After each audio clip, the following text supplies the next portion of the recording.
my name is Ashley. I'm the food service director and registered dietitian at Perry Memorial Hospital. Today we are going to make a lovely, beautiful recipe for you. We are going to make my take on very veggie chicken fajitas. All right, so the first step, you are going to want to get some lean chicken. I already have some kind of chopped up and mixed with my seasonings already because I love to mix the chicken with the seasonings so that it kind of marinates a little bit and gets those seasonings kind of in depth in the chicken, and it gives it just a more better and robust flavor. So what you want to do is just thinly slice your chicken, about a pound of chicken, and then you're going to want to mix your fajita seasoning, or you can use taco seasoning in there. I'm actually going to provide you with one of my favorite no salt added, salt-free fajita seasoning. So you will have that right in front of you when you get to try this recipe or when you make it yourself. So that is how I like to use it. You can use packaged seasonings as well. There are a few varieties out there like Ortega, or there's the Taco Bell, El Paso. There's a few different ones. I usually recommend going with something that's low salt, no salt added, sodium free, whatever you can get that's a little bit lower. So as we know, sodium or salt kind of makes us a little bit puffy, not so good for anyone who has heart disease or high blood pressure. So it's always kind of good to eliminate it when you can, or at least reduce it by a little bit. But if you are very busy, don't have a lot of dry seasonings at home, you can definitely pick up one of those packages and use something like that. So all you want to do is mix. I use about a half a package if you're going to do like a store-bought package. Otherwise, the recipe that will be attached to this one for the dry seasoning will be the whole entire recipe that you use for this. And it has cumin in it, paprika, red pepper flakes to give it just a little bit of heat. If you're not a heat person, you can definitely remove the red pepper flakes, but it's just a tinge bit of heat, so you're gonna love it. It won't be that bad. All right, so we're gonna just set that off to the side, and I'm gonna show you how I like to chop up some of my veggies. I have some pre-chopped up veggies already, nice and ready to go. I have some green pepper, some onion, then I have zucchini and tomato. The tomato is really, really important here because that's gonna give some liquid and essence to your fajita mix. So you definitely wanna make sure you have tomato in your recipe. And then I'm gonna show you how to cut up a pepper.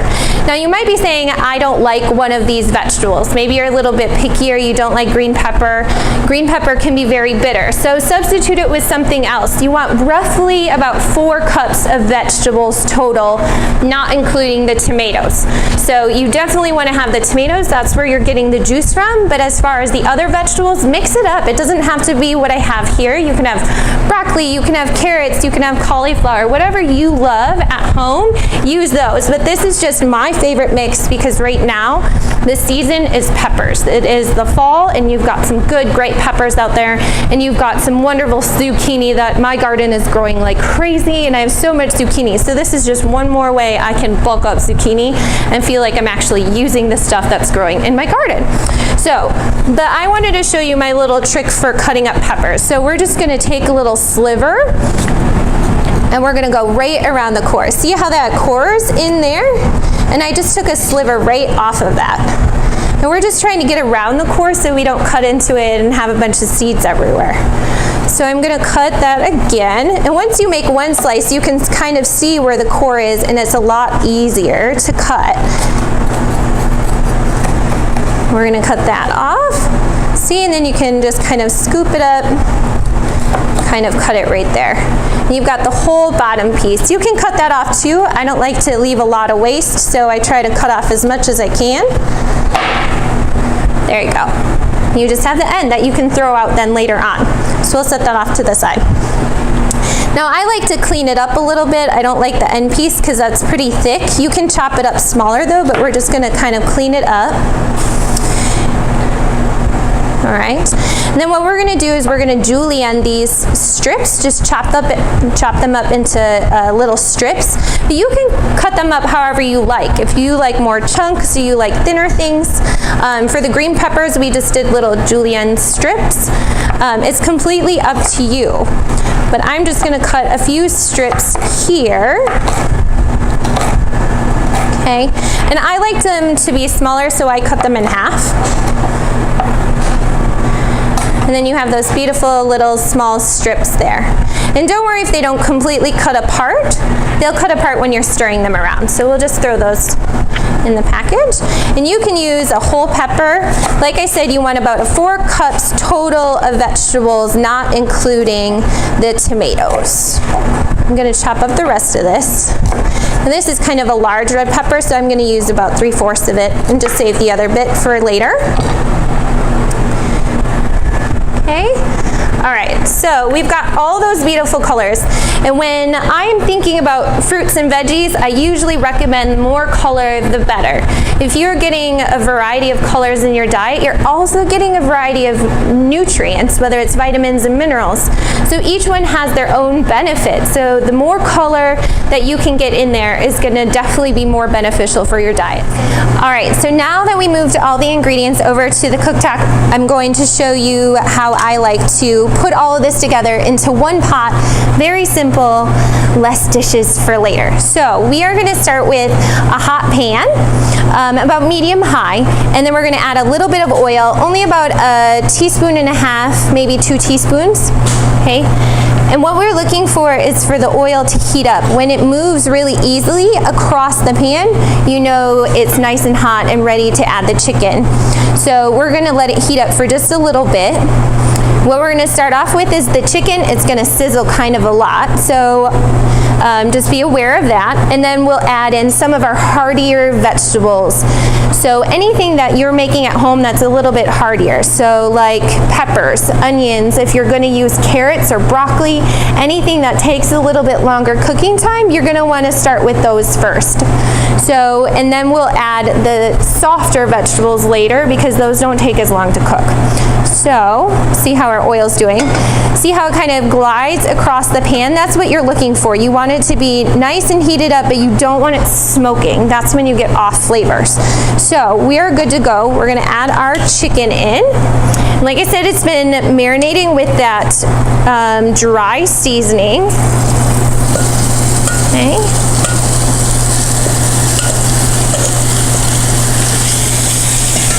Right. Okay. And we're just going to let it sit for a little bit. The key here is we want at least one side to brown a little bit. So that's why you want it on that medium high, almost high, because that kind of keeps in the moisture of the chicken, helps prevent the chicken from drying out. So don't touch it too much, kind of let it sit on one side and let it get a nice little sear on it. So that's what we're looking for that. Okay. And this will take just a couple minutes, usually about 2 or so minutes. Now because I cut the chicken very thin, it will not take long for the chicken to cook. So what I like to do is just brown one side of the chicken, and then I add my hearty vegetables in. I don't even flip the chicken because really by the time we get all the other vegetables in here cooking, it's going to be nice and done by that time. If we cook too long beforehand, it's going to be dry, and you do not want dry chicken. So then from here, I'm going to add in my peppers and the onions. These are like the hearty vegetables. You want to start with those. Those take a little bit more time to cook. So we're going to start with them.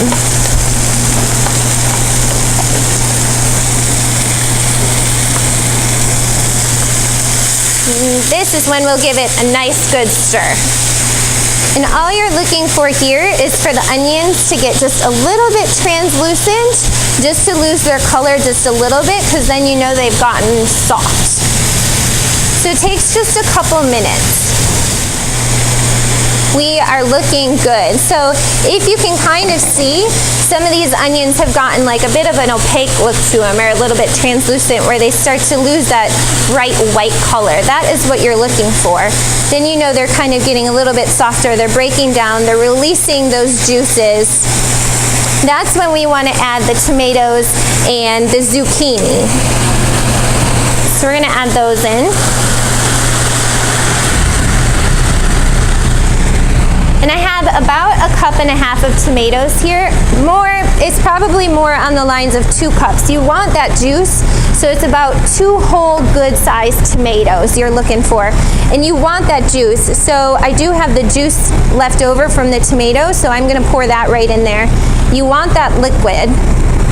And then the twist to this fajita is we are adding what is called quinoa. It is a fantastic whole grain, so we're gonna put about 1 cup in there. This is such a great grain. It has a ton of healthy benefits, super high in fiber, super high in vitamins and minerals, and since it's a whole grain, it is very, very healthy for you. And that liquid from the tomato is gonna help open up the quinoa. So if you've never had quinoa before, you will find it in the grain aisle. So it's with the rice, you'll find it in that same aisle. It's little grains. If you can kind of see all those little grains, that's quinoa. It cooks super fast. It does not take long at all. So that is why I love using it. Rice can take 45 minutes. I don't have 45 minutes when I'm at home. I have a long day at work. I want to get home. I want to cook. I want to be done and be able to eat something. So this is a nice grain that is fantastic for you and does not take long to cook. So we've got everything kind of mixed together. What we're gonna do is just cover it for about 5 or 10 minutes, and then it is good to go.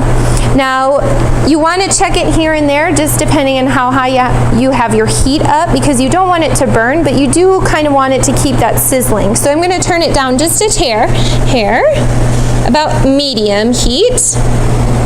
And then just keep letting it kind of simmer together. And that's what's gonna open up the quinoa so it's not so crunchy and nice and soft, and break down some of those vegetables so they're a little bit softer as well.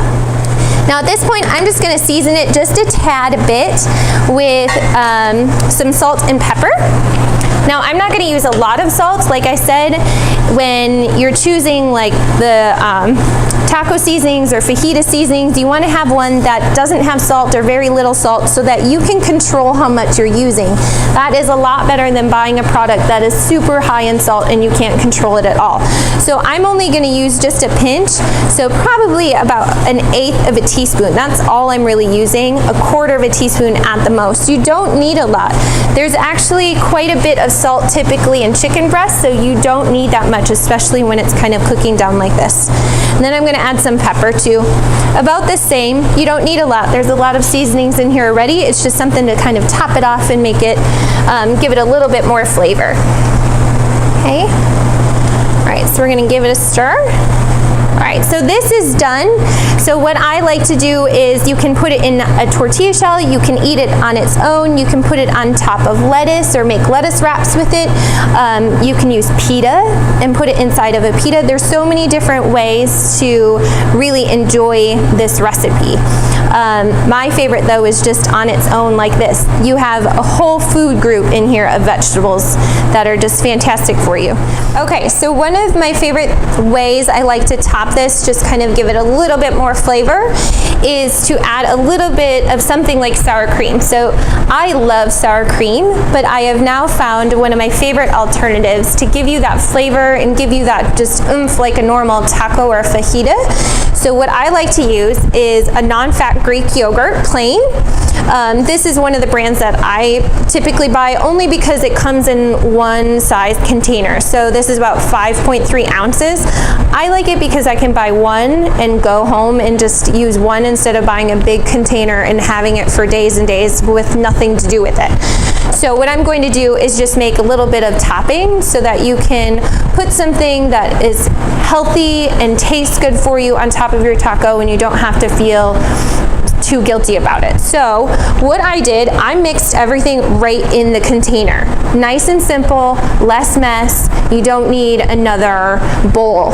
So what I just did is opened up the yogurt, and this is Greek yogurt. You want a Greek that keeps it kind of thick, more the consistency of normal sour cream. And it already has that bitter taste, but what I like to do is add a little bit of lime juice. So you can use fresh lime juice, or you can just use lime juice that you have in your own house if you just have a container of it. So I just add about 2 teaspoons, almost a tablespoon, because I like that strong taste, but 2 teaspoons works just fine. And all you want to do is mix it together in there, and that's all you're going to do. I also add about 1 teaspoon of chopped garlic. So if you can't chop garlic at home or you don't have fresh garlic, you can buy the pre-chopped garlic already and just mix that right in there too. The other thing I like to do is just add a little bit of cilantro chopped right in there. You can have cilantro chopped on the side to add, but I just like to add a little bit into the yogurt on its own. So I'm just going to take a little bit of the cilantro, chop it up real fine, and add it straight to the yogurt. Okay. And that just gives it a nice little flavor. And we're just going to give it a stir. Okay. And this is just one way you can top your tacos or fajitas and feel super, super great about it. Get some dairy in, some calcium, and have it be low fat and super tasty. And that's all that is. And what we did with this bowl too, we added some avocado. Avocado is one of my favorite healthy fats. Super great for you, good for your skin, really, really healthy. So to cut up an avocado, there's that pit in the middle, so you just want to make a score around it. And my favorite way to take the pit out, you can use a spoon to just get it out, or get that cilantro off. If you hold the one half of the avocado in the palm of your hands, make sure your fingers are out of the way, and the chef knife in the other hand, and all I'm going to do is just lightly tap it. See how the knife kind of stuck right into the pit, and you just give it a little turn. And if it doesn't want to wiggle, just do it again, and you just want to wiggle. And that gets it out. Nice and easy. You can use a spoon too, but that can be kind of messy. So this is just one way that you can get the pit out without having a mess. We'll set that off to the side. And then to slice an avocado, we'll move that out of the way. You can slice right through the rind, and then we're just going to make nice little scores. And kind of see how the peel just comes right off. And then it peels so nice. Look at that. That is beautiful. And this is such a healthy type of fats. One thing that used to be said is all fat's bad fat, and now we know there are good fats, there are not so good fats, and there are some scary fats. And this is one of the best fats for you. Actually known to help decrease your risk of heart disease. So now we know there are some really good fats out there for you. So that's just one way you can add some extra flavor on top of your tacos or your fajitas. If you've never bought an avocado before, one little trick is when you're at the store, you want to just kind of feel them, and you want to push on them. Push on them with your thumb, give it a little pressure, and wherever you push, that spot should pop right back up. If it indents and it's really soft, you know it's a little bit too far. You want this nice green little avocado. If it gets a little brown inside, that's okay, but if it's really, really brown in the inside, then you know it's kind of taken a bit too long and it's a little too past its right stage at that point. So that is how I like to top my fajitas and my tacos. I certainly hope you enjoy this recipe.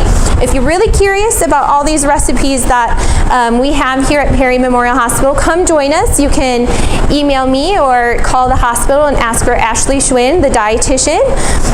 You can call my office. My office is 815-876-4448. For any questions, I am an open book. I love talking to anyone who has questions about cooking or nutrition, so you can go ahead and call. We do monthly cooking classes here at the hospital. So if you're really curious and kind of want to learn some down-to-earth, simple techniques on how to cook and just simple recipes, it does not have to be crazy. You can come and see us at our monthly cooking classes. They are held once a month, the third Thursday of every month at 5 p.m. So if you're interested, give me a call. We can sign you up. Otherwise, you can just give me a call and we can chit chat. You can always come and see me as an outpatient. I also do outpatient visits, so if you really do have something that you need to talk more in depth about, maybe you have diabetes, you're newly diagnosed, or maybe you've had diabetes for a long time and need some helpful tips like how to cook at home or how to balance your meals or your nutrition, your lifestyle, that is definitely something I can help with. It doesn't have to be that. It can be if you have heart disease or anything really. I can be there to kind of help you out. That is my passion and what I love to do. So if anything else, I hope you enjoy this recipe that we made today, and I hope you take it home and you embrace it and let us know what you think. Thank you.